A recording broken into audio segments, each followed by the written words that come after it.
So the Brothers Berger are back in action. This time we are heading back to China. That's right. We're heading to Shanghai, which is a little bit bigger than we expected. So it's smaller than Beijing size-wise, but the population's much higher, which is something that we're a little bit excited to see. But it'll also be coming up on Chinese New Year's, which will be a fantastic holiday. We're not sure what that means for our travel. Everyone has just said that it means that everything is going to be impossible to book. And so, of course, based on that feedback and guidance, we've booked absolutely nothing. That's right. We'll have to figure it out as we go, which is pretty much exciting. And in typical Brothers Berger fashion, the amount of research, we decided, oh, there's some cheap airfare to China. That's right. Let's go. Let's go. Where are we going in China? And then we were like, Hong Kong, Shanghai, that's farther south than Yeah, it'll be warmer, Beijing. definitely. It might be snowing in Shanghai today. Yeah, we got a message. So you can't see it behind us, but it's actually not snowing here in Denmark. And it is snowing in Shanghai. And one of the ideas with this trip is that we would go somewhere A little warmer. warm in Southeast Asia. The challenge being that we just kind of did that and booked that without actually researching it or thinking it through. So the rice terraces, for example, frozen. Could be frozen, definitely. In the Although mountains. That could be very pretty. Imagine frost terraces. Exactly. Yeah. It'll be, do you want to build a snowman? The Vietnamese version. That's right. The Chinese That's version. right. So there was that. And then I find that the more I travel, and I think you're a little bit better about this still, but the less research I do. And I think part of it is because life is super busy. Part of it is because it's kind of fun just kind of stumbling into whatever it is. I want to call it flexibility. It's a sense of discovery. It's adventure. If you don't know where you're going, you don't have any expectations. So some of you may remember that the last time we did one of these trips, we went to Beijing, and then from Beijing, I decided that, we should probably see the terracotta soldiers, which everybody that goes to the Great Wall in Beijing does the terracotta soldiers as well. So they must be like an hour outside the city. Very close, very close. Didn't really look into it until, a week beforehand? That's right, yep. And then we realized that it was over 1,000 kilometers away. And the equivalent of 3 Denmarks away. Yep. 12-hour overnight train? That's right. And we learned a lot about the Chinese overnight trains and how comfortable their beds were. At least the one between those two. So much so that we ended up actually, I insisted we only do a one-way because I'm also the high maintenance one. And I was like, oh my God, we're probably going to fly back because we're going to be in this horrible sleeper train and it's going to be traumatic and there's going to be a squat toilet and the train's going to be falling back and forth and I don't want to fall through the hole and get run over by the train. Tracks. Oh God. Yeah. And but it was so nice and we had these great. really tiny super cute little old couple on both ways. Both ways. That took the bottom bunks. We took the top bunks. And there was a hot water heater, so they had their little noodles.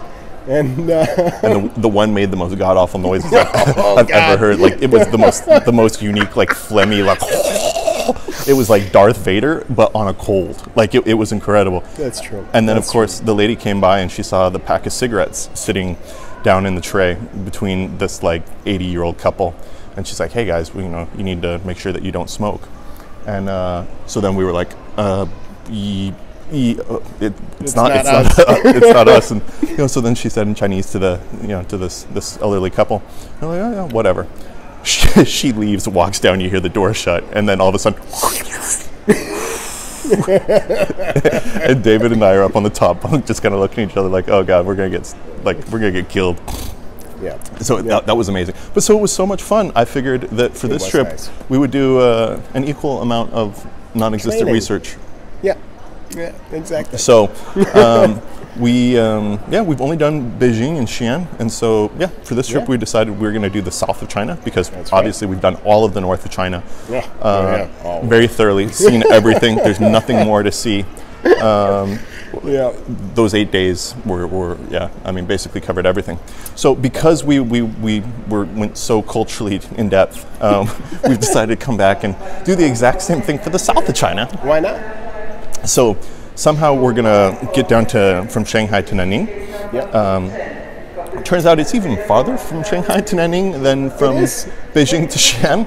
So quite a distance to travel, and we may add a couple extra legs in there to see some pretty interesting sights. And it is kind of, I can't decide if it's convenient or inconvenient that all the stops are like halfway through, but we're not really sure how they connect. That's right. We'll have to see what trains run and when and which aren't booked, and I don't know. Maybe we'll risk a bus.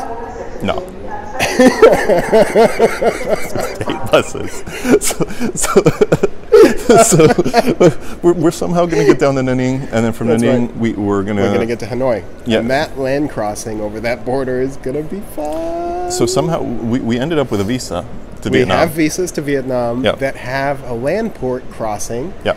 which is authorized on the e-visa form. Yep. That is 3 kilometers from the train station at the train crossing. And what's 3 kilometers between friends? Now, I don't understand why that there are 2 different border crossings and one is on the e-visa form and one is not. But I guess we'll find out why. A little bit of discovery. I mean, that's the nature of it. That's right. So it is time for us to go find our flight. Maybe we will actually do a little bit of research now. I doubt it. I'm planning to sleep actually for a little while. I've had a little bit of a cold. Like to get that over with before we go to the snow in Shanghai. Yeah, given that it is snowing in Shanghai, which is awesome. Totally the refreshing escape from winter. Oh, definitely. This is what I needed, is to get away from beautiful Denmark's freezing temperatures to snow in Shanghai. But it'll be spicy food, so that'll be okay. All right. Is Shanghai going to heat it up. Is Shanghai spicy food? It's supposed to be. Okay. Yeah. And especially when we get to Nanning in the south. So the good news is because we have taken a sophomoric approach. You get to discover it with us. That's right. And everything's going to be an adventure. Yeah, exactly. An adventure. Dun, dun, dun. So without further ado, it's time to hit the road. That's right. Brothers Berger. Signing off. Woohoo!